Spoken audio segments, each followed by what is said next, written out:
más personas.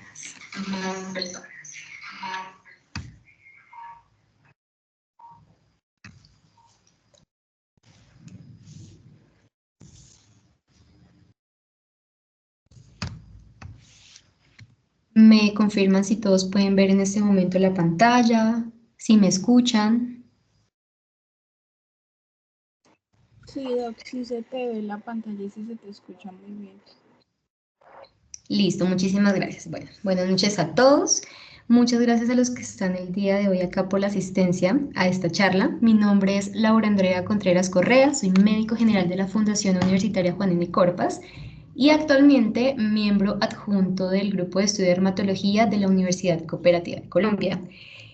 Hoy vamos a tocar el tema de la unidad ungueal como uno de los anexos cutáneos. Ya vimos previamente también el anexo cutáneo de folículo piloso, al igual que la unidad ungueal es muy importante en el área de dermatología, ya que usualmente los médicos generales principalmente, cuando ya estamos en la práctica, solemos desconocer de que esos anexos también son muy recurrentes en las patologías y en lo que nos llega en consulta. Entonces, pues vamos a dar inicio. Específicamente vamos a tocar el tema de, primero, la anatomía de la unidad ungueal, inicialmente también con la anatomía, su composición y la vascularización, que es muy importante para asimismo también reconocer algunos signos del aparato ungueal propio y con estos signos poder también identificar cuáles son las onicopatías o las patologías tanto benignas y malignas que se pueden presentar en esta unidad importante. ¿Listo? Antes de iniciar, quiero traerles acá esta frase y compartírselas. Algún día será solo un recuerdo para tu paciente. Procura ser un buen recuerdo. Yo sé que en estas charlas nos acompañan tanto médicos generales, estudiantes también ya próximos a graduarse, la mayoría, todos acá reunidos con un objetivo en común, que pues es el gusto, la pasión por la dermatología. Pero asimismo es también una invitación para que en estas ponencias y en estas charlas, no solo como la de hoy, sino las que más adelante vamos a tener, podamos nosotros también invitar a otros colegas que aunque no tengan ese gusto, esa pasión por la dermatología, puedan también ingresar y ahondar más en estos temas, ya que, bueno, no sé si algunos también lo puedan manifestar así, la dermatología suele ser para muchos el logro o le huyen porque es muy difícil a veces por los mismos vacíos que tenemos desde el pregrado poder identificar adecuadamente a los pacientes. Asimismo, podemos ver que ellos son los que son más afectados, dado esos vacíos, el poco conocimiento que tenemos sobre la dermatología. Y en este caso especial, quiero que también presten mucha atención porque la unidad ungueal es una de las áreas de la dermatología que también se suele tener muchos vacíos sobre sus patologías, sobre cómo poderlas intervenir. Entonces, pues este es el mensaje que les quería traer el día de hoy, para que estén muy atentos a la charla. Entonces, para iniciar, como lo indiqué en el temario, vamos a abordar la parte de la anatomía de la unidad ungueal. Para la parte de la anatomía, vamos a empezar a identificar qué es la unidad ungular. La unidad ungular, más allá de lo que todos conocemos o pensamos que es solamente que es la uña, realmente es una unidad más compleja. Son estructuras queratinizadas que se encuentran en la parte dorsal y distal de los dedos, tanto de manos como de pies. Asimismo, hay que reconocer que la velocidad de crecimiento de las uñas puede variar. Usualmente en las manos, según la literatura lo describe, su velocidad de crecimiento es de 3 milímetros en el mes y de las uñas de los pies es menor, 1 milímetro al mes. Ahora, acá les pueden observar estas dos imágenes, estos dos cortes, y vamos acá a identificar los diferentes componentes de la unidad ungular, que como les indiqué, va más allá de solamente la placa o de la uña, ¿listo? Primero vamos a reconocer acá la matriz, lo podemos observar acá de color morado. La matriz ungueal es donde se genera el epitelio germinativo y es donde se encuentran los queratinocitos y que generan una queratinización. Es esta zona que podemos observar acá, es allí donde empieza a crecer la lámina ungueal y es la parte, como lo indiqué, germinativa, donde empieza a crecer esta placa, que es la que conocemos como uña. En su parte más distal, de la parte de la matriz, la podemos conocer como lúnula. Es en forma de luna y es de un color usualmente más blanquecino. Acá la podemos observar. Vamos a continuar ahora con la placa ungular. La placa ungular, o la que conocemos como lámina o como uña, es ese producto de lo que previamente comentamos, es ese producto de lo que hace la matriz ungueal. Y esta va a reposar sobre la parte del lecho ungular. Adicional a esto, vamos a iniciar acá también a hablar sobre el lecho ungular. Como les comenté, es esa zona donde se va a reposar la placa ungular. Es un tejido usualmente mesenquimatoso localizado por debajo de esta placa. Esta es la única estructura, y quiero que acá presten mucha atención porque también de aquí van a poder reconocer más adelante los signos importantes de la unidad ungular. Es la única, es el único componente que se encuentra vascularizado, ¿listo? Se encuentra, como lo comenté, debajo del lecho ungueal y de ahí también múltiples patologías que vamos a ver.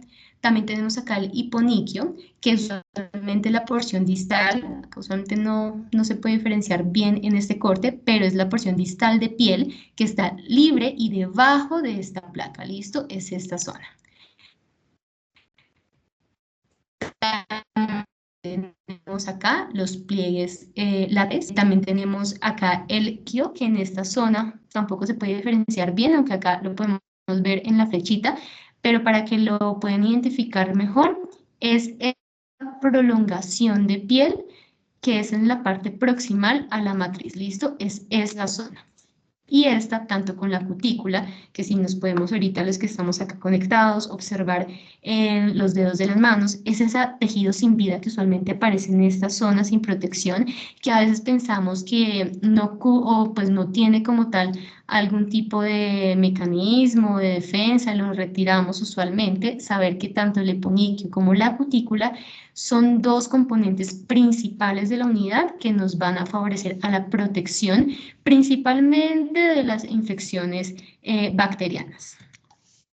Como les comenté también, otro aporte que vamos a observar acá en la parte de la anatomía que es muy, muy importante recalcar es la vascularización. Acá les traigo la vascularización de la mano, vascularización del pie. En la parte de la vascularización de la mano, en este corte de acá lo podemos observar. Acá está la placa o la lámina, este es el lecho y esta es la zona esta es la vascularización que nos va a dar, como lo indico, para el lecho, que es la única zona que va a estar vascularizada, ¿listo? Acá lo que podemos observar es que la vascularización, en este caso de la mano, se va a dar principalmente por la arteria digital palpable de cada dedo y va a generar tres tipos de arcadas o anastomosis. La primera, que es la arcada superficial, que se va a encontrar en esta zona, y una segunda y tercera, las arcadas subungueales, esta que es la proximal y esta que es la superficial, ¿listo? Importante que algo que comparte tanto la parte de la vascularización de la mano como la del pie, es que la vascularización siempre va a ser una red longitudinal, ¿listo? Que lo tengan muy en cuenta porque más adelante va a haber algunos signos que vamos a, como las hemorragias cistilla, que son longitudinales. Esto nos indica por qué son longitudinales, es porque la vascularización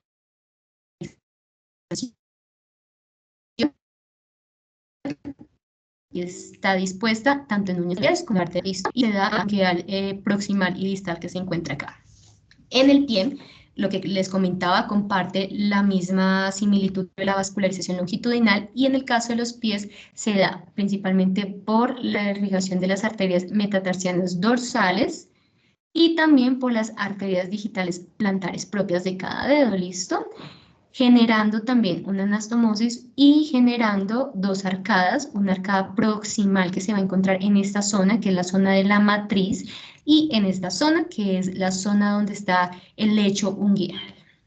Ya teniendo en cuenta entonces estos dos tipos de de puntos claves en la anatomía, que es la parte estructural, la parte vascular, podemos entonces ya englobar que una de las funciones principales de las uñas, tanto de manos como de pies, va a ser rascado, presión, la defensa, el tacto, el aislamiento y la protección de diferentes agentes. ¿Listo?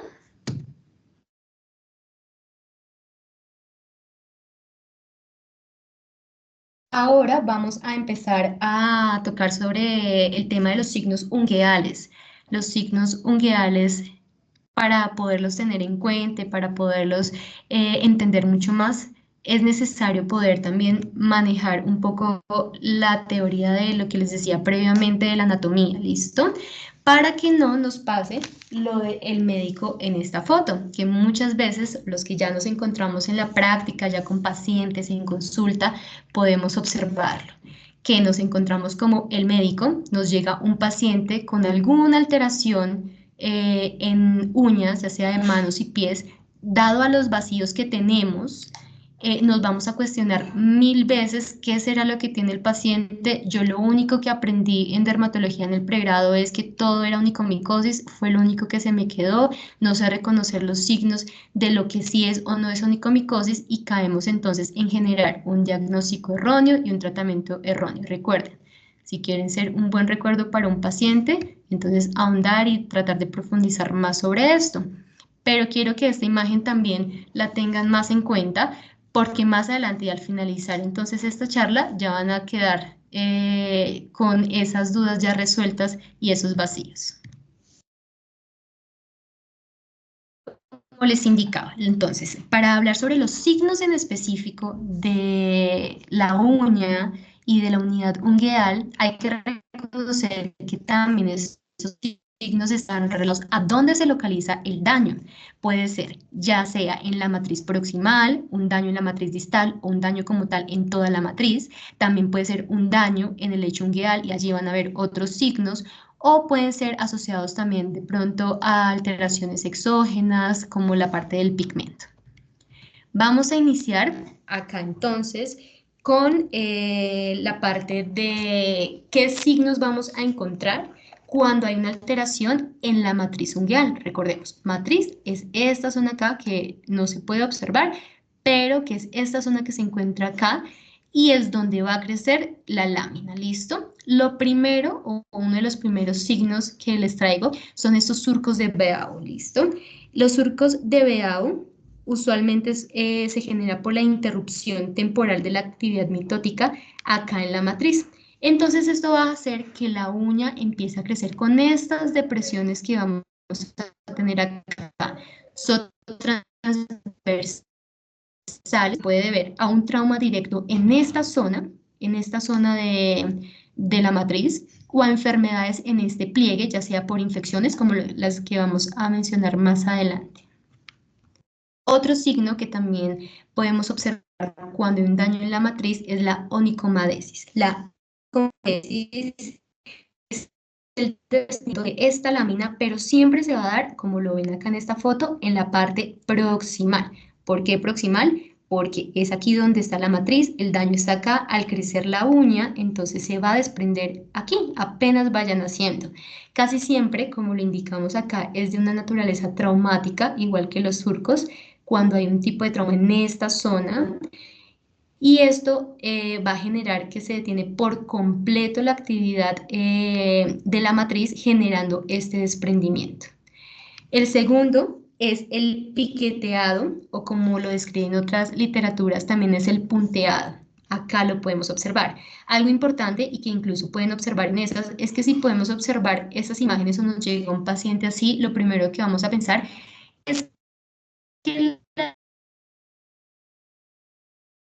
una lesión realmente es en esta zona donde nace la uña, que la lesión es como tal en la lámina, es decir, la uña propia. Pero no, por ejemplo, en el caso del piqueteado, que son estas pequeñas depresiones, se generan usualmente porque hay unos focos anómalos de queratinización acá en la matriz. Acá se empiezan a presentar esos focos anómalos generando un tipo de agregados acá a la uña, que después empiezan a desprenderse y generan este tipo de depresiones en punta, ¿listo? Importante, esto puede verse en múltiples patologías, en especial la psoriasis, la alopecia areata y también algunos eczemas. Incluso yo sé que aquí algunos van a estar de por qué la alopecia areata puede estar presente también algunos signos en las uñas. ¿Qué relación tiene? Eso lo vamos a ver también en las patologías benignas. ¿Qué relación tiene estos signos en un paciente con alopecia? ¿Listo? Usualmente el piqueteado que se genera en la psoriasis es un piqueteado más difuso, como el que estamos viendo en esta foto, y en la alopecia es un piqueteado más uniforme. Otro tipo de signos cuando hay un daño ungueal es la onicorresia.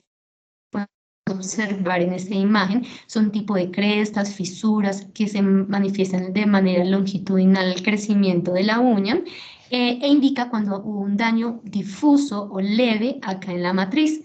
Usualmente las patologías que pueden presentarse con estos signos es el líquen plano, también con alteraciones de la perfusión vascular. Recordemos, la red vascular es longitudinal, entonces puede presentar este tipo de alteraciones, traumas e incluso tumores que se presenten en esta zona de la matriz. Al comprimirla va a hacer que se genere este crecimiento anormal en crestas. Adicional a eso, también vamos a tener otro tipo de signo, como es la traqueoniquia, es este que vemos acá en esta foto. La traqueoniquia, como lo podemos evidenciar, es como si hubieran cogido una lija y hubieran lijado la superficie de la uña. Empieza a generarse una rugosidad, usualmente es homogénea, toda la uña la presenta, al igual que la anterior también es una de la matriz que va a hacer que crezca así, rugosa, ¿listo? Usualmente también se ve por trastornos inflamatorios, inflamaciones o infecciones en esta zona y también muy frecuente en la alopecia areata. Entonces ya podemos observar que hay dos tipos de signos que están asociados a una patología que no tiene, o al parecer lo que tenemos entendido, no tiene que ver nada con la parte ungueal. Vamos a otra que quiero que también acá le presten mucha atención a esta, que incluso la podemos, o es frecuente observarla en los pacientes que acuden a consulta, y es la leuconiquia verdadera. ¿Por qué les indico que presten mucha atención?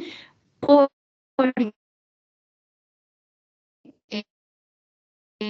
leuconiquia verdadera también ya les voy a indicar por qué aparente, cómo vamos a hacer para poderla diferenciar, ¿listo? Entonces la leuconiquia verdadera se debe a que la uña empieza a perder su transparencia, se torna de color blanco, como lo podemos observar acá, y ese color blanco puede ser punteado, puede ser estriado, como esta, o difusa, que en el momento no les traigo una foto, pero usualmente esta difusa es muy raro que se presente. Casi siempre, tanto la punteada como estriada se genera por traumatismos directos acá en la matriz, y muy rara vez la difusa, que es la que es menos común, se puede presentar por mutaciones, en especial por mutaciones de PLCD1, que es un gen que va a codificar enzimas que se van a expresar acá en la matriz. Entonces, al generar ese tipo de mutaciones, va a hacer que se crezca la uña con coloración blanquecina. Tenemos otro tipo de signo, que es la coiloniquia, y es muy frecuente observarla en niños. Es cuando la lámina, como lo observamos acá, es muy delgada, es plana, y esto va a hacer que tenga una forma cóncava. Usualmente se presenta, como lo indicaba, en niños de 1 a 4 años, es fisiológica y se resuelve, pero llega con su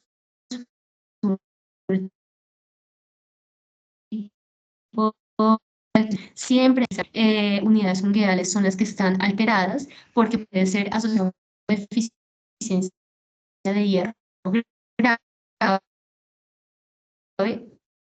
o también amiloidosis. Ahora vamos, que se presentan cuando el lecho, que el lecho es ese donde reposa la uña, se ve afectado. El primer signo que nos vamos a encontrar demasiado en nuestra práctica es la onicólisis. Y esto es muy importante porque casi siempre que observamos un paciente que llega con onicoles, a pensar directamente que el paciente lo que tiene es una infección por dermatofitos, es decir, una onicomicosis. Y como lo indiqué previamente, ya nos vamos a dar cuenta que no todo lo que vamos a observar es comicosis. La onicolisis es cuando hay un desprendimiento de la lámina de la uña sobre el lecho ungueal. Usualmente este desprendimiento hace que se torne blanca, pero realmente es porque va a empezarse a presentar un espacio de aire y puede en ocasiones en ese espacio generarse sobreinfecciones que van a generar a veces que se pigmente la uña. Entonces realmente no es que la onicólisis vaya a generar de por sí ya un pigmento, sino que en ese espacio puede haber pigmentos, ya sean exógenos o pueden ser por algún tipo de bacterias que generen esta pigmentación. Usualmente, y lo más común, nos llegue este signo, sea por un trauma, un golpe directo en la uña, que haga que se despegue, por psoriasis, entonces acá ya sería ya varios signos que también podemos asociar con psoriasis, si nos llega un paciente también así, podemos sospechar de psoriasis, onicomicosis es otra de las etiologías, o por fármacos. Pero para tener más claridad con esto, y dado, como les comentaba, de que es uno de los, ¿sí me están escuchando bien? Sí. Doctor, nos escucha, también se te está entrecortando un poquito y apenas nos acabó como de pasar la diapositiva a la que nos estabas describiendo hace un momento. A la diapositiva del lecho ungueal. Sí. Ok, listo, igual, por fin sí, en cualquier momento, porque me enteré fue porque escribieron en el grupo, pero si en algún momento esto, no importa, me interrumpen para yo revisarlo, ¿listo? Entonces, Listo, no sé muchas si gracias. quieren, volvemos a retomar desde acá, igual me van comentando, ¿listo? Entonces, como les comentaba, la onicólisis es cuando se despega la lámina del lecho. Acá les traigo usualmente las etiologías más habituales que generan onicólisis. Puede ser ambiental, generado por traumas, generados también por exposiciones a irritantes. Pueden ser también por trastornos cutáneos primarios, como la psoriasis, como lo indiqué anteriormente, cuando entonces podemos sospechar y al revisar que no hay algún otro tipo de etiologías o que en el anamnesis no nos refiere a algo adicional, ver si hay algo otros signos que nos puede indicar psoriasis, como las uñas punteadas, gotas en aceite, que lo vamos a ver más adelante, ¿listo? También puede ser la onicólisis por infecciones cándidas, usualmente es más común en pacientes con VIH, por dermatofitos o onicomicosis, como les indicaba, o por virus del VPH. Acá también podemos ser cuando hay pacientes que estén con tratamiento con tetraciclinas, en trastornos metabólicos y en algunos tumores que están en la parte ungueal. El crecimiento de estos tumores hace que se desprenda esta lámina. Por eso les indicaba, es muy importante cuando un paciente identificar si hay más uñas, revisar la historia clínica, revisar si hay otros signos adicionales, ya sea en la parte de uñas de las manos o también en la parte cutánea, para revisar si de pronto también hay algo asociado a psoriasis.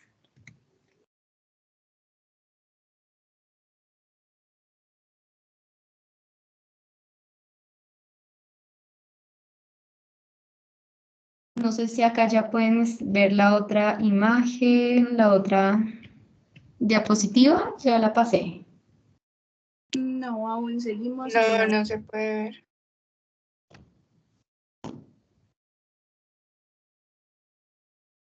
A ver, esperen.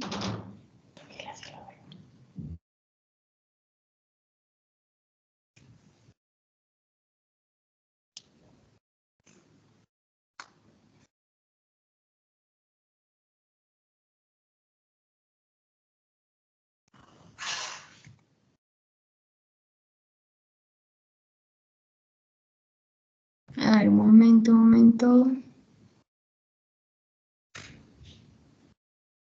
Espérense, creo que hay un problema acá con el internet. Un momentico y ya les...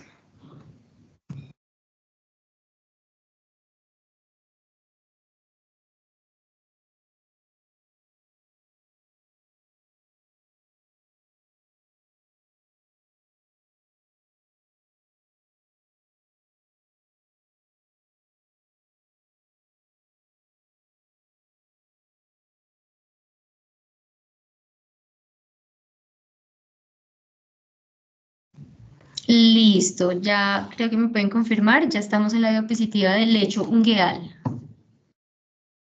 donde está hiperkeratosis subungueal, ¿sí? Listo. Sí, Entonces, listo. Entonces vamos a continuar acá.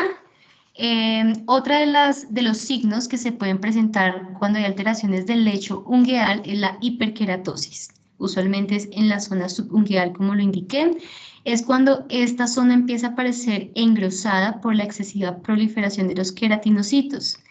Y usualmente es frecuente cuando hay trastornos inflamatorios en esta zona, también en la psoriasis, en dermatitis de contacto se puede presentar este engrosamiento.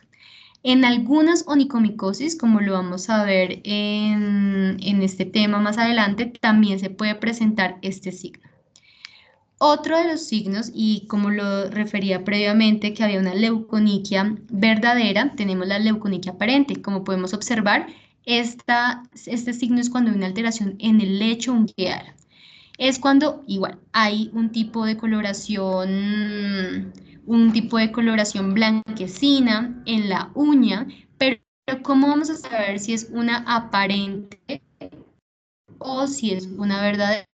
La aparente va a desaparecer con la digitopresión y se genera usualmente por trastornos en edema en la parte del lecho, también en pacientes que tengan manejo quimioterapéutico y también en hipoalbuminemia se puede presentar esto. Entonces ya sabemos, un paciente que nos llegue con este tipo de lesiones blanquecinas al hacer digitopresión, podemos ya entonces reconocer en dónde es que está la lesión del lecho. Y también tenemos acá otro tipo de signo, que son las hemorragias en astilla. Por eso les indicaba en la vascularización, como la vascularización es longitudinal, cuando hay hemorragias en astilla, pues ya sabemos que el lecho, que es la única zona vascularizada, es la que está comprometida. Usualmente se puede ver por traumatismo, es casi la primera causa, pero también en psoriasis y en onicomicosis se puede presentar. La frecuencia de que sean distales es mayor, pero rara vez pueden ser proximales. Cuando son estas hemorragias en astilla acá son proximales, hay que revisar de pronto que un causal no sea unas enfermedades sistémicas o quizás también alteraciones acá en la matriz.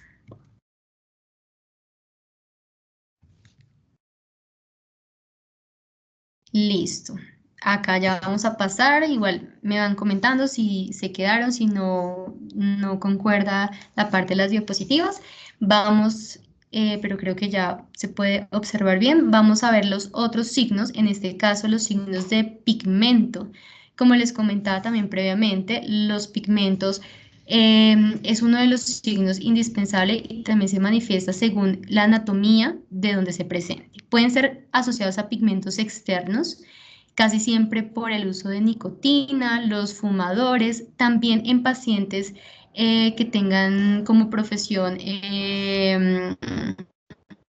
peluqueros o que tengan exposición a químicos, puede presentar este tipo de pigmentación. Casi siempre sigue la parte del pliegue ungueal proximal. Entonces, si llega un paciente a nuestra consulta con una pigmentación, incluso puede ser en varios dedos, siempre preguntemos en la anamnesis a qué se dedica, si tuvo o no alguna exposición antes de incluso pues diagnosticarlo o remitirlo muchas veces, a veces como les comentaba, por el vacío y por el miedo de no saber a qué nos estamos enfrentando a la parte de dermatología, ¿listo?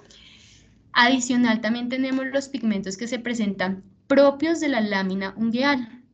La matriz también en esta zona se produce melanina. y cuando hay un tipo de alteración anómala acá en esta producción, se puede presentar melanoniquia, que es cuando se pigmenta la lámina, siempre va a ser longitudinal y más adelante vamos a observar que esto puede repercutir, puede presentarse en patologías ya sea malignas o benignas. Acá también tenemos cuando las patologías, cuando la parte de los pigmentos son subungueales, que casi siempre es cuando hay depósitos de pigmentos por infecciones que ya previamente les voy a indicar. Listo. Vamos a empezar acá a hablar de la melanoniquia longitudinal, que es una de las alteraciones de pigmento que más nos va a llegar a consulta. En esta zona lo que va a haber es, como les indiqué, acá va a haber un aumento de la melanina por una hiperplasia. Se va a presentar tanto léntigos, nevos o melanomas, que ya la parte de melanomas es como la parte maligna de esta pigmentación. Usualmente pueden ser pardas, como lo podemos observar acá, pardas de color café y pueden transformarse a negros. Pueden ser aisladas en una única uña o múltiples. Una de las causas, bueno, de las múltiples causas que tenemos racial, la raza afro puede ser la que más presente este tipo de alteraciones. También traumatismos en la parte de manicura, mordedura, fricción pueden generarlos. Algunos fármacos, también la radiación, el embarazo, algunos síndromes. Importante también que tengan en cuenta que esto se puede presentar cuando el paciente tiene una infección por VIH. En mi práctica ya como médico general en consulta, he visto ya 2 casos de pacientes que incluso aún no habían sido diagnosticados con VIH y que la única alteración que tenían era este tipo de melanoniquia, y que después un médico juicioso que pues podía identificar bien estos signos, vio que era anormal, que no era algo y adicional con otros signos que tenía el paciente, como previamente los había indicado, pudo identificar que posiblemente se trataba de una infección por VIH, se le hizo prueba a pacientes y evidentemente sí se trataba de eso. Entonces es importante que se puede presentar también en esta población. Otro tipo de alteraciones también puede ser ya en estados postinflamatorios de algunas patologías como líquen plano y como psoriasis. Algunos tumores también lo pueden generar.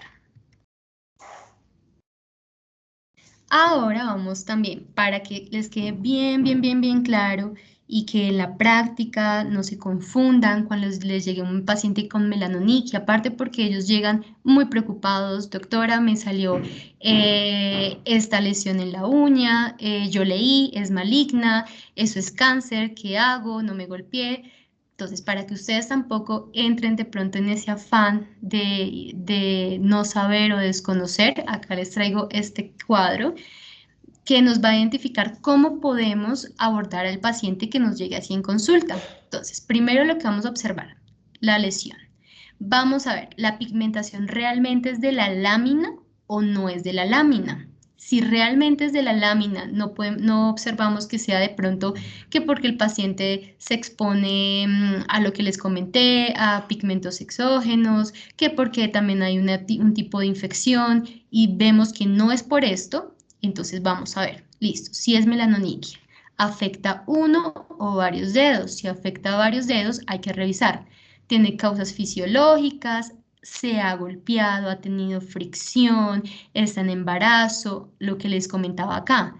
¿De pronto una infección por VIH? Sí, acá entonces vamos orientando ya el manejo.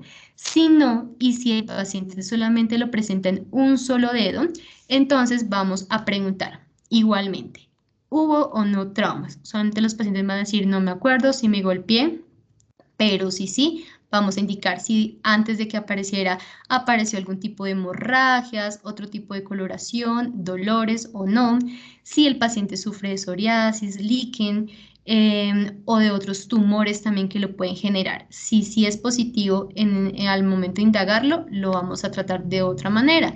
Pero si es negativo, o sea, si no es por esto, ya sabemos, así no tiene una patología adicional, entonces hay que preguntar a qué edad inició. ¿Le inició desde la infancia, lo acompaña desde la infancia? O si es un niño que ingresa con mamá a consulta y la mamá preocupada pues nos indica esta lesión, hay que remitirlo a dermatología para hacer una observación periódica, si es posible hacer una biopsia de la matriz, que es donde se genera esta malformación de la melanina y poder hacer así un seguimiento, ¿listo? Pero si es un paciente de edad adulta, nunca lo acompañó en la infancia esta lesión y el paciente nos manifiesta que genera dolor, aumentado de tamaño, incluso se pigmenta en la zona periungueal, incluso dice inició y ahora tengo una úlcera o una en la zona, hay que inmediatamente remitir, posiblemente estamos hablando de un melanoma. Igual de ahorita cuando estemos tomando la parte de las onicopatías malignas, vamos a andar más en el tema.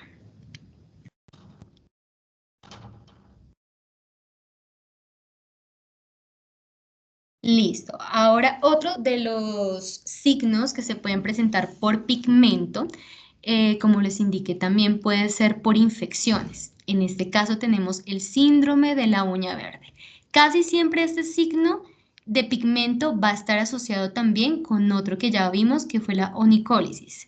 Cuando hay ese desprendimiento en la parte de la uña con el lecho, como les comenté, se genera como ese espacio vacío de aire y el paciente sigue con la manipulación de objetos, de agua, incluso los panaderos, peluqueros, profesionales que manipulen la parte de aseo, hace que usualmente la pseudomonas ingrese y genere pigmentos como la piocianina y la pioverdina, que va a hacer que la uña se torne de este color. Un color al inicio puede ser verdoso amarillo y más adelante puede tornarse negro o verdoso. ¿Listo?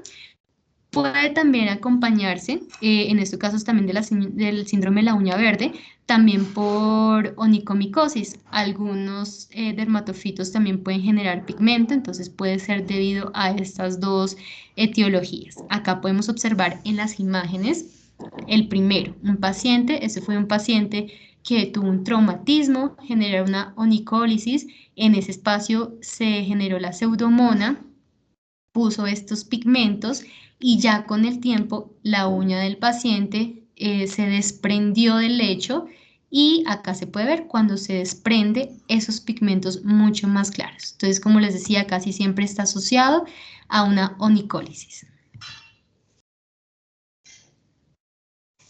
Ahora ya, como les indiqué, estos eran los más principales que tenemos que tener en cuenta, los que más nos llegan en nuestra práctica, en consulta, pero en esta tabla les traigo muchos más de los que ya tomamos en la charla y de otros que no los especifica acá porque en las patologías los voy a abordar.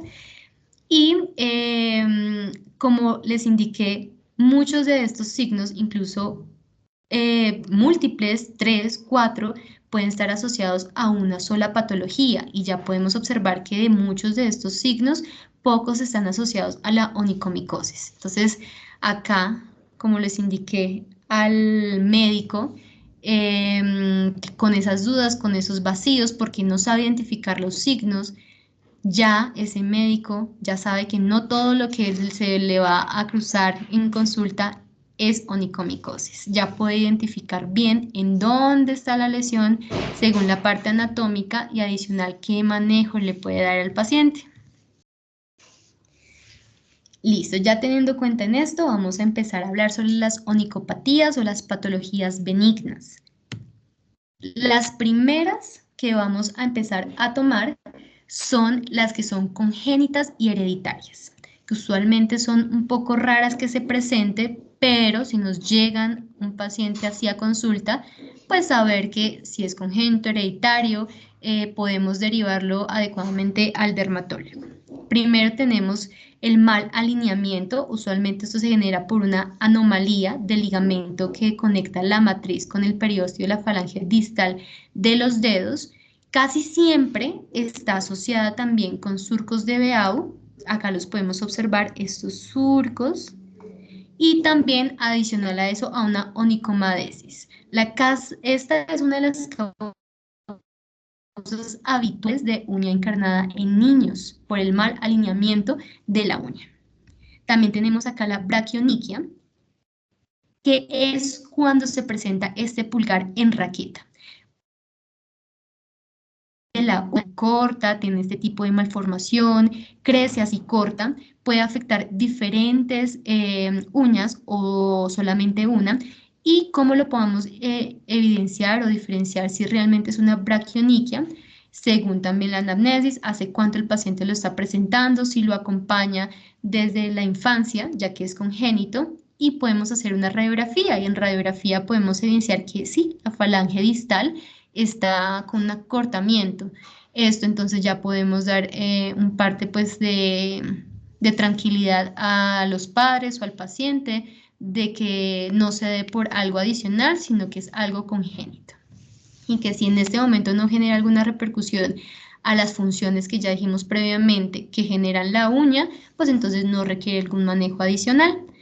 Adicional tenemos acá el síndrome de la uña rótula. ¿Por qué se dice el síndrome de la uña rótula? Porque usualmente este síndrome se manifiesta casi siempre en aquellos pacientes que tienen algún tipo de alteración también en rótula o también en la parte del radio. Entonces son pacientes que tienen este tipo de alteraciones y vemos inmediatamente en los dedos que el crecimiento de las uñas es así. Es muy corta, casi siempre no es una uña que cumpla todas sus funciones. Es una uña hipoplasia, con una hipoplasia y se debe también entender el MX1B, que usualmente cifra un factor regulador de la síntesis de colágeno, por eso afecta también otras zonas como lo que es rótula. Entonces es muy frecuente cuando veamos esto y si el paciente manifiesta alguna alteración en rodillas, pues entonces podemos también hacer referencia a que esto se debe a una enfermedad congénita. Otra de las enfermedades es la pachyonychia congénita. Este es cuando las uñas, como acá casi no se puede observar bien, por eso dice esta imagen más grandecita, se encuentran engrosadas en la parte distal. Usualmente se genera también por mutación de genes de queratina, por eso se generan este tipo de engrosamiento. Igual, si no hay algún tipo de alteración en la función, pues no se hace manejo, pero si adicional a esto tenemos algún tipo de alteración o algún tipo de infección, dolor o algo más, pues entonces tratamos como tal esa otra patología.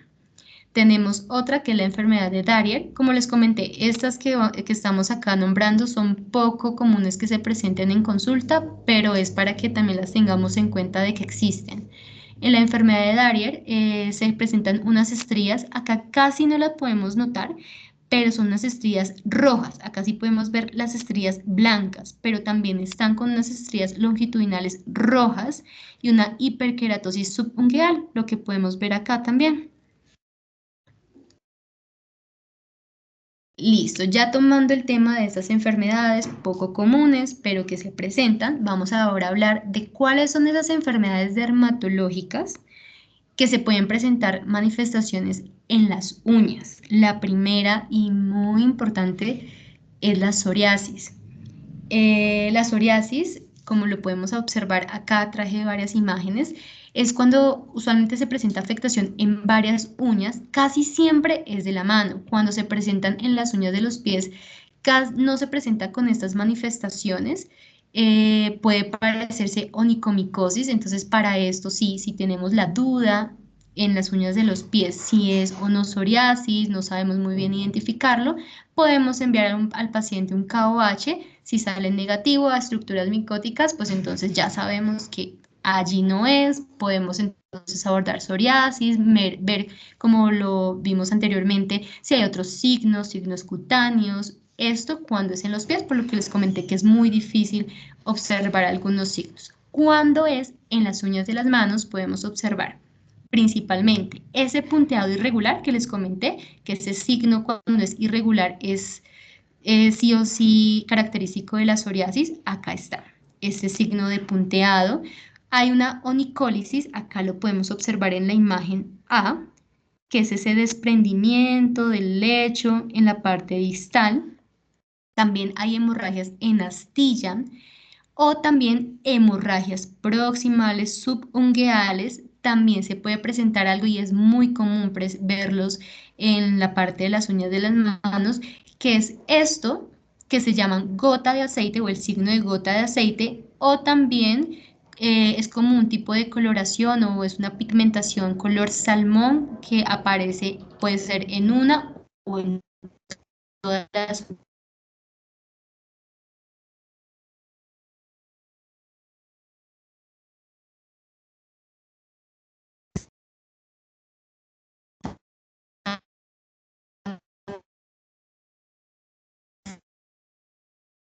el tratamiento que a veces pensamos.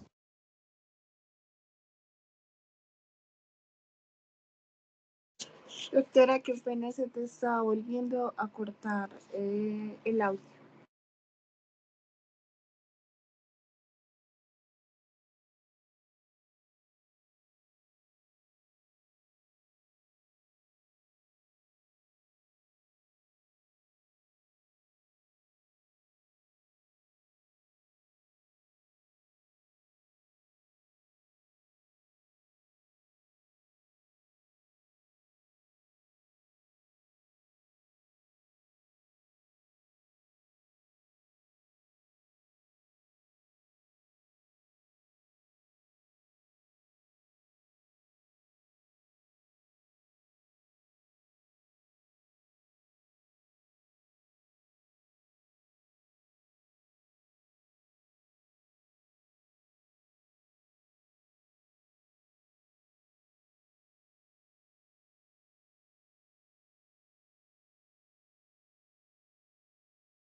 ¿Me escuchan ahí, chicos? Sí, ahí te escuchamos. Ok, listo. Listo. Entonces, como les comentaba, esto es lo de la parte de psoriasis. No sé si me alcanzaron a escuchar allí, pero como les refería, en la parte de psoriasis hay diferentes signos que nos puede identificar de que sí estamos ante la presencia de esto. Y adicional, esta es la escalera terapéutica, se los traje acá, pero realmente este manejo es directamente del especialista, del dermatólogo. Ahora vamos acá a hablar de otra de las enfermedades dermatológicas que se pueden manifestar cuando hay alteraciones en la parte de las uñas, que es el líquen plano. Casi siempre un 10% de los pacientes que tienen líquen plano pueden presentar manifestaciones en la parte de las uñas. Casi siempre cuando hay alteraciones en uñas, no hay alteraciones ni cutáneas, ni en cuero cabelludo, ni en mucosas para que estén presentes de esto. Se presentan los signos de onicorexis. El tratamiento casi siempre es con corticoides sistémicos orales como prednisona, inyecciones también interlesionales con corticoides. Y esto es importante para evitar que se genere terigio, como el que estamos observando acá. Esta acá es una de las imágenes que podemos presentar en la parte del líquen plano. Ahora vamos acá a hablar sobre la alopecia areata, como les comentaba. De pronto la duda de por qué la alopecia, que es una patología de cuero cabelludo, está relacionada con una enfermedad en la parte de la uña. Entonces, ante esto hay que saber que la alopecia es una enfermedad autoinmune mediada por los linfocitos T y que puede afectar tanto los folículos pilosos como las uñas. Entonces, por eso, si un paciente tiene alopecia y tiene alteraciones en uña, muy posiblemente ya sabemos que es esta la relación. Se evidencia usualmente una aspereza acá en la superficie, como lo que vemos acá, como una rugosidad. Y acá el signo de punteado, que es diferente a la psoriasis, que es más, es como más difuso, acá sí se ve más uniforme y homogéneo, como lo que podemos ver en esta imagen, incluso acá. Se ve que es casi en toda la uña ese punteado. El manejo para este tipo de alteraciones casi siempre resuelve cuando se trata la alopecia areata con corticoides sistémicos. Con el paso del tiempo, estas lesiones en uñas también empiezan a mejorar. Ahora vamos a hablar de las dermatitis por irritantes. Eso es algo también muy importante. Cuando tengamos un paciente con lesiones así, usualmente hay vesículas también adicionales, eritemas en los pliegues laterales, hay un daño usualmente aquí en la matriz y hace que se genere esta deformidad al crecimiento de la uña. Puede haber también signos de punteados, en este caso acá no lo podemos observar, pero sí surcos. Miren, acá podemos observar un surco. Y hay que preguntar a paciente cuando nos llega así, ¿ha tenido contacto con sustancias químicas o padece de pronto de dermatitis atópica, que es de los dos causales importantes para que hayan este tipo de alteraciones en las uñas? Una vez ya se controle la patología o la enfermedad cutánea que presente el paciente, gradualmente la matriz empieza a mejorar y empieza a crecer nuevamente la uña de aspecto normal. Ahora vamos a hablar, ya hablamos de las enfermedades dermatológicas que pueden evidenciarse en uñas, pero también tenemos enfermedades sistémicas. La primera, que son los dedos en palillo de tambor, que genera una acropaquia digital, que en el pregrado es algo que en la literatura muchos nos han recalcado. Esto se genera también acá. Por esta misma alteración se genera una lámina muy ancha, curva, de mayor tamaño, dado lo mismo de que los dedos son un poco más grandes. Y acá les traigo el cuadro de las diferentes enfermedades que nos pueden generar este tipo de alteraciones en la uña. Acá tenemos una uña normal, una uña de dedos en palillo de tambor. Casi siempre son las enfermedades congénitas, cardiovasculares o broncopulmonares las que nos pueden manifestar este tipo de alteraciones. Pero también hay otro tipo de alteraciones gastrointestinales, enfermedades infecciosas como incluso el VIH también puede presentar este tipo de alteraciones en el lecho ungueal.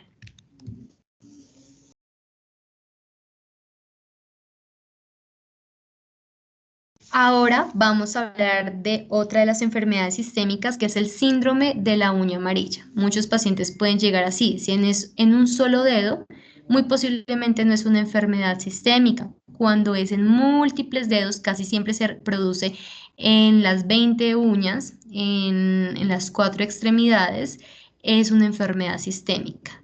Realmente su patogenia es desconocida, se diagnostica únicamente con la parte clínica al observar que hay múltiples uñas afectadas y algo muy importante es como acá se observa, no hay cutícula, no está ese revestimiento de ese tejido muerto que es de protección, en ninguna hay. Las uñas usualmente son más curvas de este aspecto, casi siempre ahí también los pacientes pueden presentar linfoedema y afectaciones de vías respiratorias y cuando presenta esto pueden manifestar en uñas este tipo de síndrome de uña amarilla.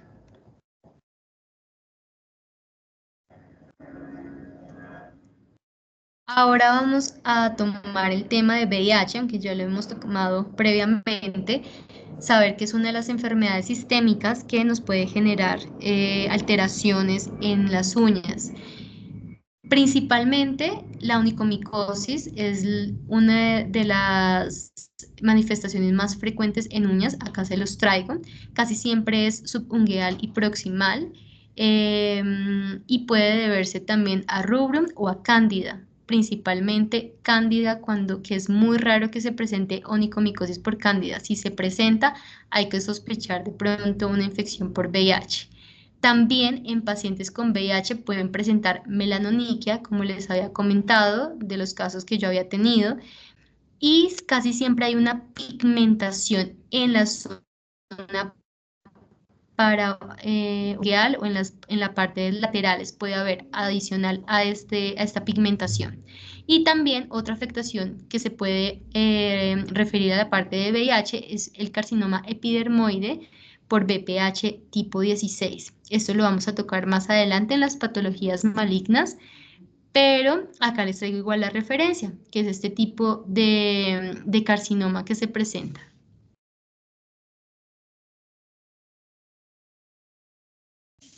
Otra de las infecciones, ya terminando la parte de enfermedades asociadas a la parte sistémica, ahora vamos a hablar de las uñas, pero cuando hay alteraciones por infecciones o traumas. Eso también es muy común que nos llegue en la práctica o en consulta. El primero es el panadizo agudo.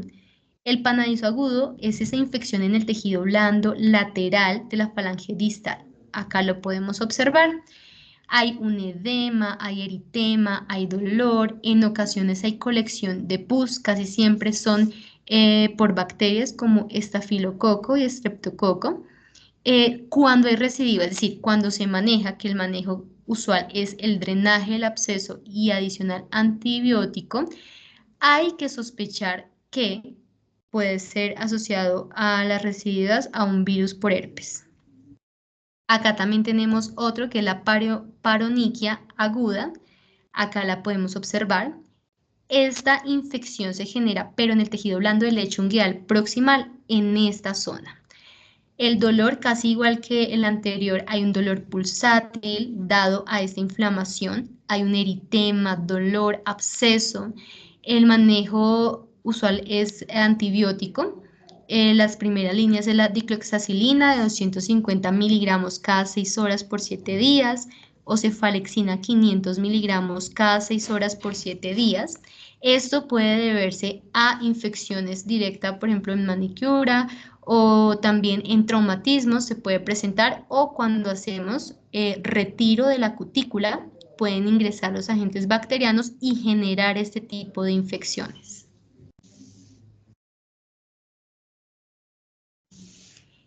Otro tipo de infecciones que podemos observar en las uñas son algunas verrugas.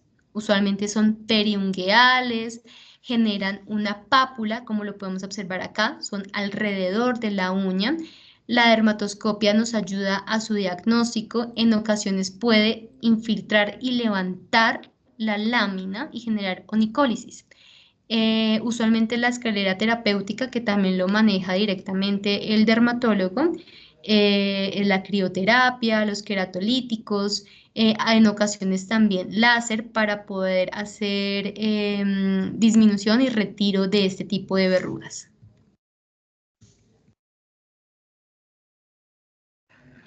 Y llegamos a la parte de la onicomicosis, que es una de las infecciones importantes que más llegan a consulta en la parte de dermatología. Entonces, la onicomicosis, en la parte de la etiología, onicomicosis es el término que se le indica a todas las infecciones fúngicas originadas ya sea por dermatofitos, acá los indico cuáles son, o los no dermatofitos como levaduras y mohos. Recordar que los dermatofitos generan casi el 60 al 70% de las infecciones por onicomicosis. El restante se divide en levaduras y mohos, siendo casi siempre los mohos los que son menos frecuentes en generar onicomicosis, pero se puede generar. La edad de inicio es menos frecuente que se genere en personas menores de 18 años, casi el 1%, y es más frecuente, casi el 50% de pacientes con onicomicosis son pacientes mayores de 70 años. Es frecuente en los pies. ¿Por qué? Porque se asocia con el calzado oclusivo que genera humedad, genera un tipo de fricción en la uña y este es el ambiente propicio para que este tipo de dermatofitos, levaduras o mohos empiecen a generar allí su alteración. Es más frecuente también en los hombres y la transmisión, principalmente en los dermatofitos, es de individuo a individuo. Cuando compartimos de pronto calzado, cuando compartimos de pronto algún tipo de elementos de algún paciente ya contaminado a uno sano, se puede generar este tipo de transmisión. Y usualmente los mohos son los que están ubicuos en la parte del ambiente. Entonces, pacientes que presenten una onicomicosis por mohos, que ya sabemos que es muy raro que se presente, hay que indagar si estuvo o no expuesto a el medio ambiente. Los factores de riesgo que hacen que se presente más la onicomicosis en personas diabéticas, en VIH o como tal ya en SIDA.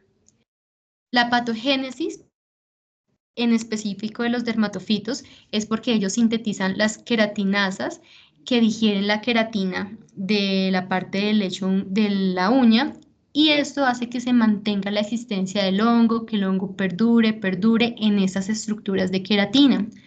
Puede haber las onicomicosis primarias, que usualmente también pueden ser por alteraciones del aporte vascular, en este caso puede ser también por alteraciones como les indiqué por diabetes mellitus o por estados postraumáticos, también golpes que se presenten pueden generar que haya mayor incidencia de onicomicosis o puede ser secundaria debido a una patología ya de base que genere que la uña o el hecho ya esté débil, como en el caso de la psoriasis.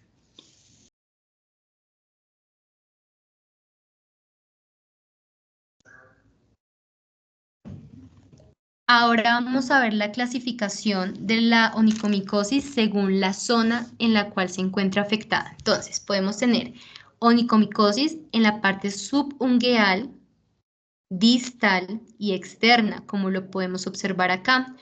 Inicia acá en el hiponiquio, que es la parte distal que les comentaba de piel, y se dirige hacia la parte subungueal.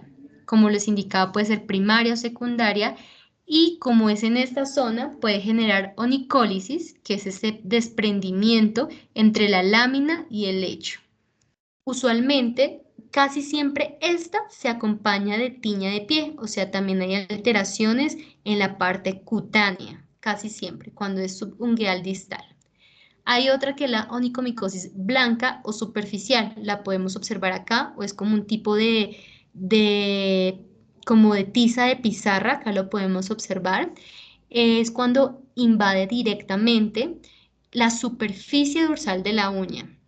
Es más frecuente usualmente también en niños, es menos frecuente que se genere por mohos, casi siempre es por dermatofitos y como les comenté, su aspecto blanco es lo que más lo identifica y esto lo podemos observar cuando hacemos exámenes como cultivos o KOH sobre esta zona. La onicomicosis también hay subungueal proximal, es decir, en esta zona, no distal como la anterior, sino en la parte proximal. Acá es cuando ingresa el patógeno por la cutícula, esta zona que como les comentaba es de gran importancia porque es para evitar infecciones, hace que se migre hacia la parte de los surcos y hay este tipo de alteraciones que es una leuconiquia o un color blanquecino. Esto es muy usual cuando presentemos este tipo de alteraciones. Una onicomicosis proximal es muy usual que se genere en personas con VIH, por eso estar muy pendiente en esto.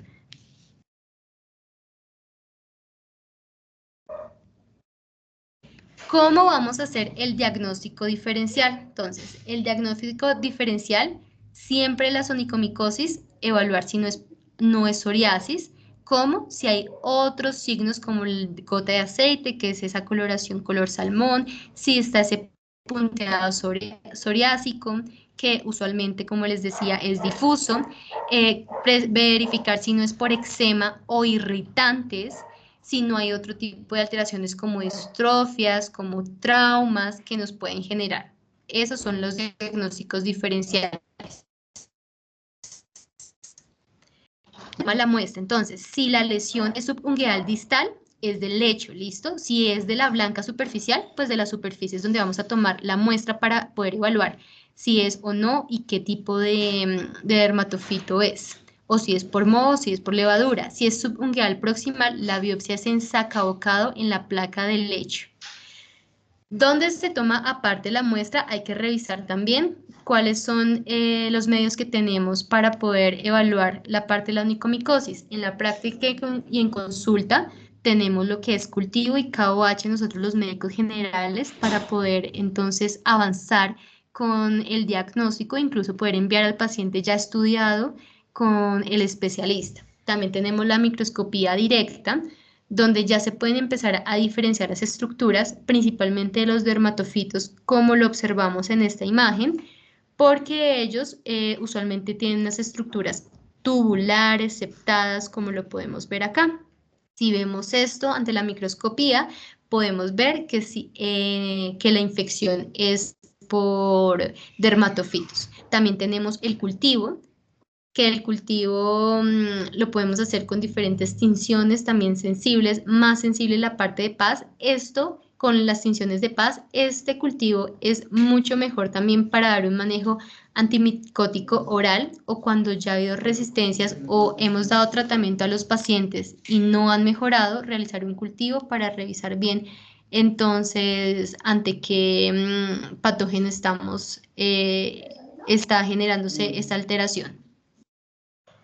Y como les indicaba, el KOH hace referencia a la solución de hidróxido de potasio sobre la lámina de donde se tomó la muestra y allí quedan expuestas las estructuras de los hongos y las demás células inmediatamente desaparecen. Entonces, ante el KOH y nos muestran las estructuras, ya sabemos que la lesión sí es por onicomicosis y ya deja de ser de pronto un diagnóstico errado de pronto de psoriasis.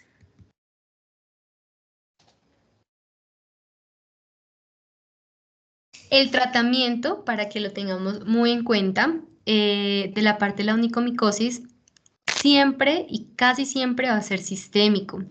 Es un tratamiento prolongado, hay que explicarle eso a los pacientes, porque muchas veces ellos piensan que el tratamiento solamente es por 1 semana, 2 semanas, no mejoró. No, hay que explicarles que el tratamiento es mínimo como 3 meses y con un seguimiento mensual para ver cómo va la lesión. Acá les indico los tratamientos según las diferentes etiologías. Si son los dermatofitos, que es de 60 a 70% los que generan este tipo de alteraciones, es con terbinafina. Si son levaduras, usualmente con el fluconazol, y en mohos casi siempre son resistentes a todo. Por eso casi siempre la ablación química más otros medicamentos tópicos que les voy a indicar más adelante son los que nos van a ayudar a estos mohos ambientales. Acá les traigo entonces las dosis que vamos a utilizar. Cuando es en manos y cuando es en pies es totalmente diferente. En primera línea en manos va a ser la terbinafina de 250 miligramos día, de 6 a 12 semanas, y posterior a eso vamos a hacer pulsos de 500 miligramos día cada 7 días y vamos a hacer de 2 a 3 pulsos y vamos a ir revisando si hay o no mejoría de las lesiones. Por segundo también podemos iniciarlo con itraconazol, 200 miligramos día, igual, lo mismo, de 6 a 12 semanas, con 400 miligramos día, cada 7 días, de 2 a 3 pulsos. Esta es la primera línea en manos. En pies, los mismos medicamentos, pero ya la parte del tiempo va a ser más prolongado. En la parte de la terbinafina va a ser de 12 a 14 semanas y los pulsos van a ser 3 a 6 pulsos posterior a haber terminado estas semanas.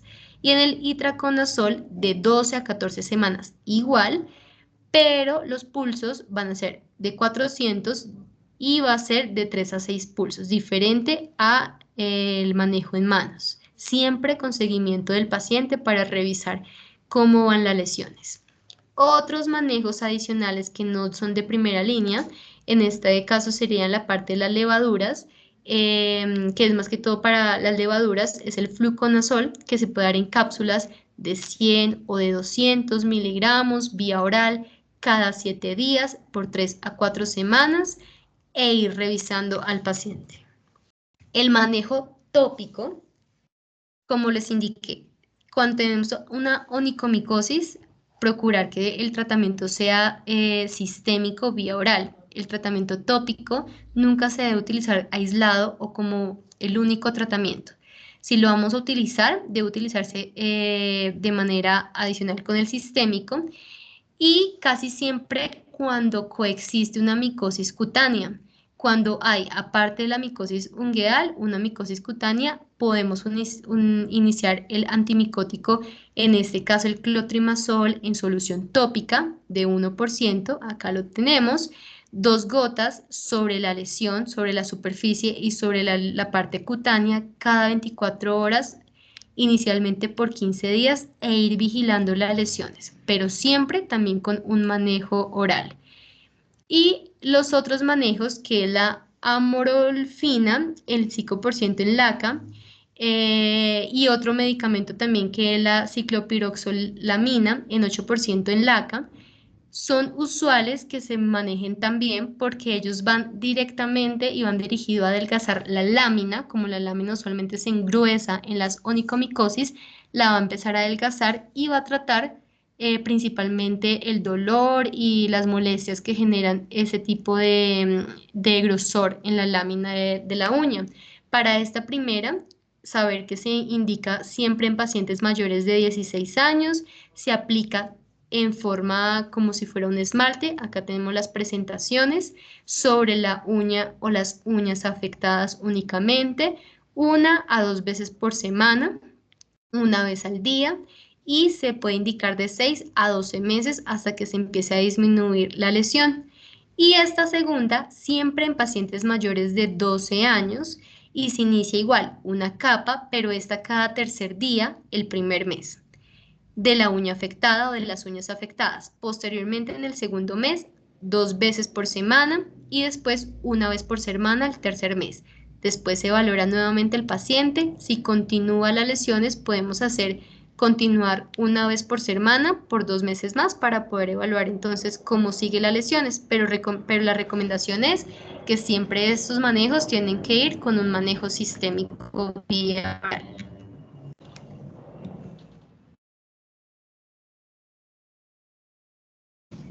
Entonces, ya para concluir con la parte de onicomicosis, recordar que son originadas por dermatofitos y no dermatofitos, la uña pierde su función protectora, hay complicaciones como dolor, predispone otras infecciones como las infecciones bacterianas. Siempre hay que hacer el diagnóstico diferencial con otro tipo de alteraciones o patologías, en especial la psoriasis. Hay exámenes que tenemos nosotros que nos pueden ayudar, en el caso de nosotros como médicos generales, el KOH y el cultivo para hongos, y así nosotros dar un manejo, o si es un paciente ya crónico, que ya ha pasado por diferentes profesionales de médicos generales, han dado diferentes manejos y nos llega a nosotros primera vez, no han enviado algún de esos exámenes, se le envía y se remite con dermatología para que el paciente llegue ya estudiado y no pierda más tiempo. Adicional acá, recordar el tratamiento tópico no es la primera elección, siempre va a ser sistémico, en ocasiones la ablación química, como le indiqué, en mohos, por lo que ellos son más resistentes. Y recuerden, siempre reconocer los signos característicos de esta onicopatía. Otras alteraciones por infecciones y traumas, ya pues hablamos de la más importante, pero puede ser la onicotilomanía. Esto más que todo se presenta, estos ya son en la parte de traumas inducidas por fagia, tics, roces, más que todo se van a ver en pacientes con trastornos psiquiátricos, que va a haber fagia y lesiones en la parte de la uña. Acá vamos a ver en esta foto ya la lesión casi no se puede observar bien la lámina y va a haber algunas hemorragias en astillas. La onicogrifosis, que usualmente es más en personas mayores, y es cuando estas uñas de los pies se generan en forma de cuerno de carnero. Esto puede también generar que se sobreinfecte ya sea por hongos o por bacterias también. Casi siempre se genera en los pies por lo mismo, por la presión del zapato, por golpes y por traumas. Y esto hace que, o se presenta porque la queratina se genera de una velocidad irregular, muy rápida, y hace que se presente este tipo de forma. Otro que es el hematoma subungueal, muy común cuando hay traumatismos, golpes. No tengo acá o no les traje una foto, pero yo creo que la mayoría hemos visto hematomas subungueales dados por traumatismos, generan mucho dolor, mucha presión, es muy molesto, puede comprimir la matriz, recordar la que está en esta zona, y generar que la uña también empiece a generarse una deformidad, y el manejo siempre va a ser el drenaje apenas tengamos la parte del traumatismo, para poder así descomprimir y evitar también el dolor. También tenemos acá otras, son las uñas en trenza. Acá la podemos observar. Usualmente, al igual que las anteriores, es más frecuente en las uñas de los pies. Puede ser hereditario o adquirido por la presión de los zapatos o por la fricción. Esta lámina se curva, genera acá como un tipo de pico en la parte distal y genera mucho dolor. El manejo casi siempre es la matricectomía lateral, puede ser química o quirúrgica, para hacer que esta forma se retire. También las uñas encarnadas de los pies o los onicocriptosis. ¿Por qué indico de los pies? Porque es más frecuente, por lo mismo. Porque se genera dado a traumas, a un calzado apretado o por obesidad o por alteraciones anatómicas. Esto hace que haya una penetración lateral en estas zonas de la lámina al tejido blando. Esto va a hacer que se comporte como un cuerpo extraño, se genere un tipo de granuloma, se infecte y genere esta lesión que observamos acá, que genera mucho dolor, secreción, infección. El manejo usual es un antibiótico tópico en la zona. También manejos tópicos como agua tibia para ayudar también a la inflamación, antisépticos también tópicos, y en las recidivas, es decir, cuando se ha manejado, pero vuelve y continúa, vuelve y aparece, que es muy frecuente que nos llegue así los pacientes en consulta, recordar más que todo en las uñas de los pies. Hay que evaluar de pronto, derivar para hacer una matricectomía parcial. O cuando ya se presenta también una celulitis en el dedo, pues antibiótico oral.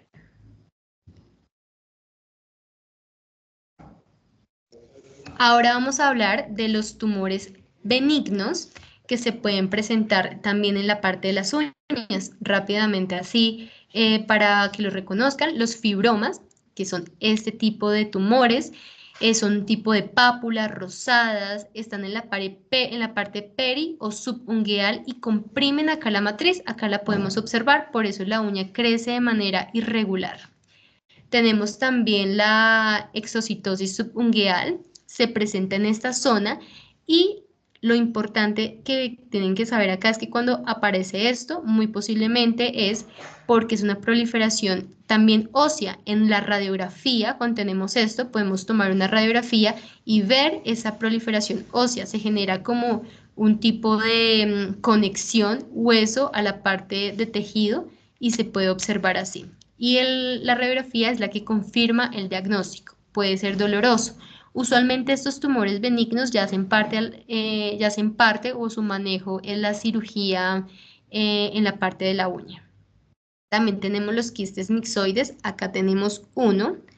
Usualmente se generan en la articulación. Es más habitual en los pacientes que tienen artrosis y se presenta acá en estos pliegues y por generar este tipo de presión hace que la uña empiece a crecer de manera irregular, como lo podemos observar en estas dos imágenes.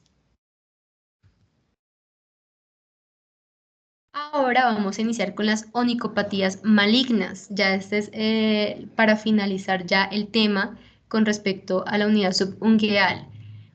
Importante saberlos también porque aunque nos lleguen a nosotros iniciando o ya muy avanzado, tenemos que poderlo reconocer y así poder también derivarlos de manera adecuada al especialista.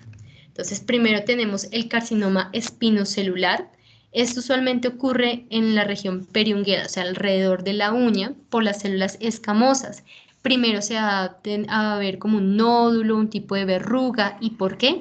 Porque es más usual que se presente por etiología del BPH tipo 16 o 18. Recuerden que un paciente con un carcinoma espinocelular hay que revisar también si no hay algún tipo de infección por VIH.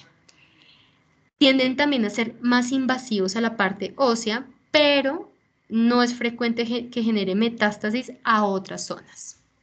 Como lo que les indiqué, los signos van a ser unas pápulas, unas placas de color piel, hiperpigmentadas con mucha queratosis, va a ser también algunas verrugas y van a deformar la uña. Su distribución usualmente son proximales y laterales, más que todo y frecuente en el pulgar e índice en manos. En pies es muy raro observarlos. Y el tratamiento que ya es directamente con dermatología es la cirugía de Mohs o también la amputación en dado caso de que ya sea invasivo óseo. Tenemos las imágenes que les indicaba sobre el carcinoma espinocelular. En esta primera lesión, que es la lesión como inicial, como les indicaba, el lecho ungueal se demuestra como una deficiencia para su crecimiento, acá en este caso, y si no hay algún signo adicional como los que ya habíamos visto previamente, indispensable remitir para ver si se puede hacer una biopsia de este lecho. En este caso se realizó una biopsia de este paciente y se encontró carcinoma espinocelular y también ya cambios generados por virus de VPH. En esta imagen ya vemos que el carcinoma está muy avanzado, un paciente que ya llegó con carcinoma avanzado. Como lo podemos observar, hay pápulas, también hay un tipo de alteraciones verrugosas dadas por el VPH, mucha queratosis y empieza a infiltrarse en el lecho y en la lámina. Y en este ya vemos también un paciente avanzado, pero que ya hubo también una obliteración completa de la unidad. Podemos observar acá, ya casi no hay uña, es muy poco y ya el cáncer ha tomado toda la unidad ungueal. Acá tenemos otro de los tumores malignos en uñas, que es el queratoacantoma. Especialmente no encontré uno en uña porque es muy raro que se presente, casi siempre se presenta en la parte cutánea, pero acá les traje cómo se puede observar en la parte cutánea. En la parte de la uña no es que se presente directamente sobre la parte de la lámina, sino en la parte de los tejidos blandos y se presenta así, como un tipo de nódulo con mucha queratina, muy doloroso, crece muy rápido a comparación del anterior que crece en semanas y cuando se realiza incluso radiografía en manos, en los dedos, se puede evidenciar que invade estructuras óseas de manera rápida. Se indica que la etiología es desconocida, pero en personas que han tenido una fotoexposición es más frecuente que se presente. Involucionan rápidamente en la parte cutánea, en otras zonas, pero cuando aparece en la parte periungueal casi no involucionan rápido, o permanecen durante el tiempo, por eso el manejo siempre va a ser quirúrgico o también con inyecciones intralesionales. Y también tenemos acá el melanoma, que es uno de los más importantes en la parte de la uña, aunque realmente el melanoma en uña es muy raro en que se presente. Casi siempre la unidad ungueal se presenta del 0,7 al 3,5% de todos los melanomas que hay, en uñas menos frecuente. Es usual que se presente en el pulgar y casi siempre el paciente va a llegar con un antecedente de un traumatismo en el dedo. Me apareció esa lesión longitudinal que previamente les había dicho en la parte de los signos de pigmento. Por eso puede ser muy demorado el diagnóstico, porque el paciente lo ve normal, dice de pronto me pegué, no me duele. Después cuando ya llega a consulta es cuando realmente el paciente, aparte de esa lesión, ya duele, está ulcerada, aumentado de tamaño. La edad media usualmente es en pacientes de 55 a 60 años. Una cuarta parte de los pacientes que tienen este tipo de melanoma puede ser amelanótico, es decir, no puede tener ningún tipo de color o incluso el color es muy leve y pues no, el paciente entonces por esto no tiene ningún tipo de signo de alarma. Los signos, pues la melanoniquia longitudinal, que previamente les había dicho, el signo de Hutchinson, que es cuando aparte de la melanoniquia longitudinal en la uña, se pigmenta también en la parte periungueal de color pardo o negro. Y recordar que en la parte, cuando es amelanótico, pues no se puede observar bien su color. El diagnóstico diferencial casi siempre lo tenemos que evidenciar si de pronto es una hemorragia subungueal, porque suele confundirse. Entonces acá podemos observar, esta primera foto es de un paciente que tiene un melanoma amelanótico. Acá podemos observar, no hay un pigmento que nos pueda referenciar y esto ya es un estado muy avanzado que el paciente llegó, como no tenía ese tipo de tinción, pues no despertó ningún signo de alarma para acudir a consulta. Acá tenemos el otro que les indicaba, que es cuando hay un tipo de alteración como tal en la parte de la uña, que son esa pigmentación y adicional en la parte paraungueal. Alrededor de la uña también puede haber pigmentos. Y esta imagen es de una imagen de una hemorragia subungueal. Recordar, siempre tenemos que hacer ese diagnóstico diferencial. ¿Cómo lo sabemos? Usualmente la hemorragia subungueal puede ser uniforme, casi toda la uña. En cambio, el melanoma al inicio, cuando empieza, es longitudinal.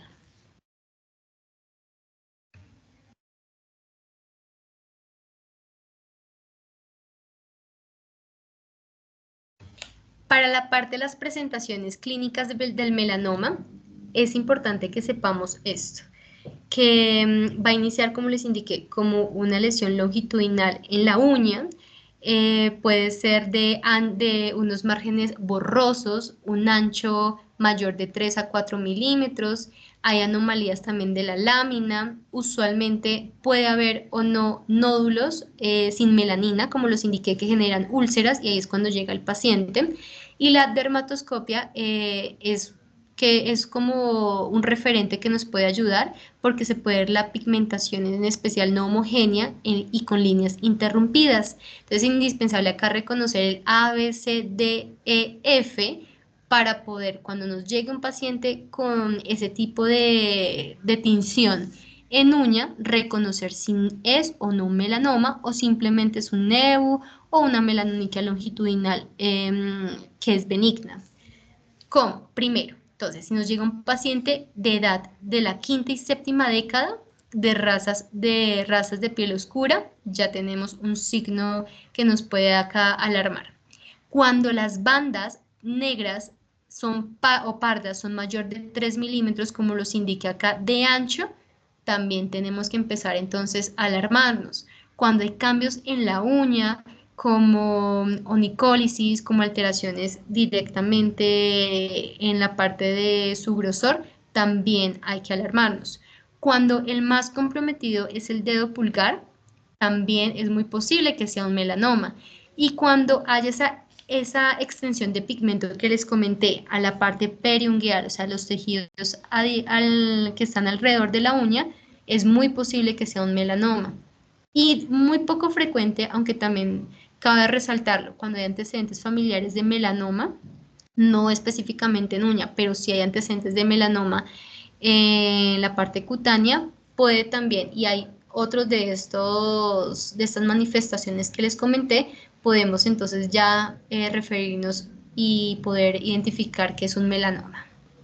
Como les indiqué, pues el diagnóstico, la historia clínica es ese ABCDF para poderlo entonces identificar. Para verificar si la biopsia está indicada o no, revisar entonces si hay una pigmentación periungueal, la edad adulta, como les comenté previamente, si es en un niño, si apareció en la infancia, hacer una biopsia pero más como de control y hacer seguimientos, pero si es un adulto, hacer sí o sí una biopsia, es decir, remitir a especialista y seguir también antecedentes de traumatismos y que no sean asociados a una hemorragia subungueal, pueden indicarnos también biopsia. Usualmente el pronóstico de supervivencia es a 5 años y varía casi siempre del 35 a 50%. Recordar, la dermatoscopia nos puede ayudar para identificar ese patrón de la melanoniquia longitudinal y de cómo es su comportamiento. El manejo, la resección quirúrgica y también radioterapia adyuvante para el control de este melanoma. Entonces ya con esto pues acabamos esta charla. Lamento y me disculparán por las fallas que tuvimos con el internet.